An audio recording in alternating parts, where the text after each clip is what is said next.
Opinion: the riveting story of the Indian skimmers' revival from the brink of extinction. On a quiet March morning in 2023, two young birders, Yudish and Ankit, stood motionless near Haidarpur wetland in western Uttar Pradesh, binoculars trained on a distant sandbar.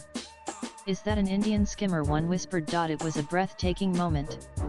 The rare Schedule I bird, which numbered between 3,700 and 4,400 globally as of 2021, had returned to breed in India's Ganga Basin. The Indian skimmer, a striking black and white bird with a long orange bill, is a low flyer, with its lower mandible slicing the water to skim for fish.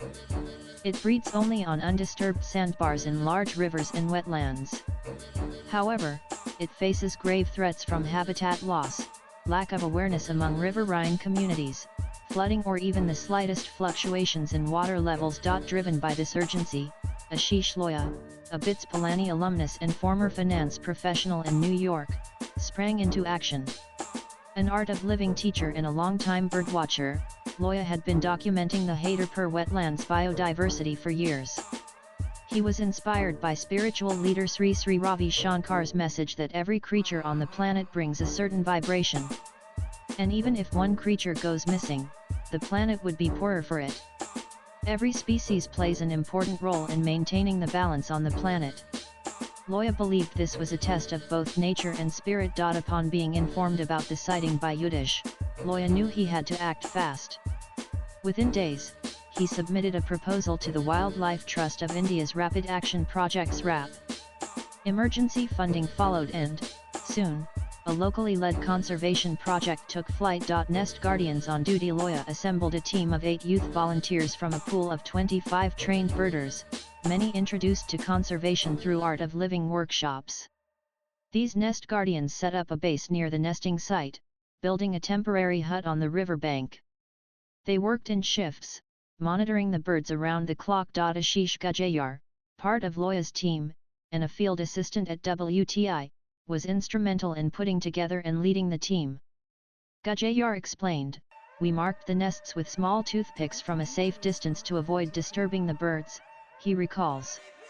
"They tracked everything: when eggs were laid, when they hatched, and whether the chicks survived. Dogs, curious tourists, even fishermen posed risks." The team also began regular coordination with the irrigation department, pleading for timely alerts to avoid abrupt water releases. But on May 6, 2023, without warning, water was released upstream from Haridwar. It split the sandbar into two. Most nests were gone by morning. "We were heartbroken," says Loya. "But we weren't giving up." Incredibly, the skimmers returned within days, choosing the same sandbar to try again. This time, 10 eggs were laid. The team used sandbags to guard against further erosion and constructed a floating sturdy banana stem raft, an improvised platform, hoping fledglings could climb on it in case the sandbars got flooded again. Unfortunately, the rafts did not last. Only 4 chicks survived the initial weeks. In June 2023, just days before fledging, another surge of river water washed away the remaining chicks. That night was the hardest, admits Loya. "I got the volunteers to meditate, rest and recoup their energies because the journey ahead of us was a long one and we couldn't lose hope yet." Loya adds, they'd seen the full nesting cycle up close by now. So, they were better prepared to save the nests if the birds returned. Lessons from a lost season. By 2024, monitoring had become second nature for the group. But despite consistent scouting, no active nesting sites could be located. One promising flock of 74 birds was spotted, only to be driven away by encroaching farming activity near the sandbar. Then came a breakthrough in 2025. While leading a birdwatching tour, Gajayar noticed a group of 150 skimmers behaving unusually. Some were carrying fish inland, a telltale sign they were feeding.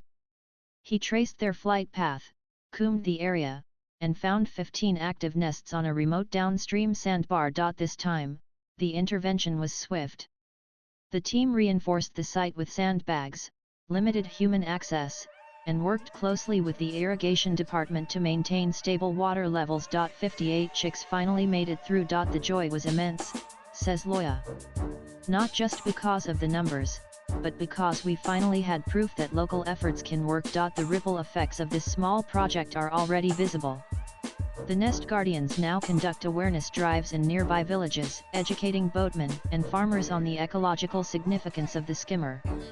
Art of living workshops have helped cultivate a deeper appreciation for river biodiversity among communities that rely on it daily. The project has been appreciated by experts nationally and internationally as well. Ornithologist Carol and Skip remarked, "It's encouraging to see local leadership in action." Professor Bhivash Pandav of the Wildlife Institute of India praised the initiative, calling it a model for grassroots conservation. Swipe left for next video. In saving the skimmers, the Art of Living volunteers didn't just protect a bird. They restored faith in what's possible. Once a neglected area, the Haderpur wetlands have now been designated as India's 47th Ramsar site. The author is an Art of Living teacher cum author. She is a science graduate in biology and a management postgraduate who feels children and teens are her favorite subjects for interaction and learning. Report writing for UNICEF on genderism and child rights is a feather in her cap. Latest blogs.